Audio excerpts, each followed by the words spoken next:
When you think of combing, it's usually that little black comb that goes in your back pocket to help tame your salt and pepper locks before the cameras roll. At least that's what I think of. But combing isn't just for humans. You might actually be wearing something that came from the pull of combing sheep's wool. Many of us may never think about it when we pull that t-shirt or wool sweater over our heads. But there's an entire process that takes place before our textiles make their way to our dresser drawers. Ever heard of carding? Carding is basically a process of untangling and starting to straighten out the fibers. Things like wool and cotton in a more raw state. I took a tour of the Gunsolly carding mill with Chief Curator Marc Greuther at the Henry Ford's Greenfield Village to talk about the farm-to-table version of things like cotton and wool. Tell me about this mill. So this mill actually came from Plymouth, Michigan. That's about 20 or so miles away from Dearborn, Michigan. It's a small mill. It was one of several mills owned by a fellow called John Gunsolly, who also had a sawmill and a grist mill. So obviously a somewhat entrepreneurial local businessman. But carding dates back to ancient civilizations. In those times, thistle-like plants called teasels were used to comb out particles. Then came hand cards.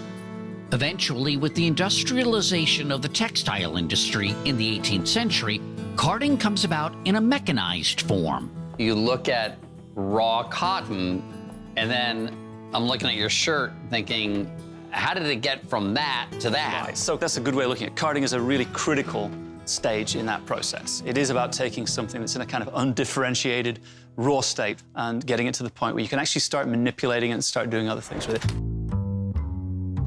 So in order to card wool, the process begins with shearing sheep, then gathering that material, and to some degree doing a cleaning process called picking. The fundamental process in a building like this would be picking, where you'd put all that into the machine that would allow really large pieces and particles to pull out. Then it's time to card the wool. Marc showed me how it works. Okay, so we've got a feed apron here with the wool on it, and it's gradually being drawn into the machine. There's this large drum in the center, obviously, turning around.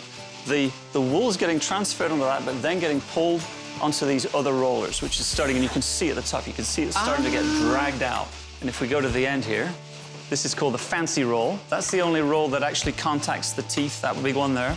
And that sort of tufts the fibers up.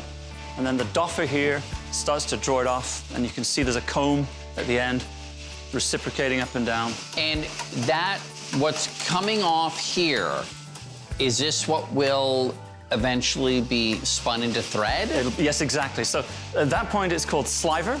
And once it's gone through that little rotating trumpet there, it becomes roving because it's got a slight twist. So it's already started to get a little bit of the twist. And then it's coming through there. And then it's being reeled onto there. The wool will be spun into yarn, giving it the strength it needs to be woven, knitted, or crocheted. Kind of like it right now. It's got a certain appeal, doesn't it? I think it could be a good airplane pillow. Could, right? It could. To Just get get me it through home. TSA. You'll be fine. Okay.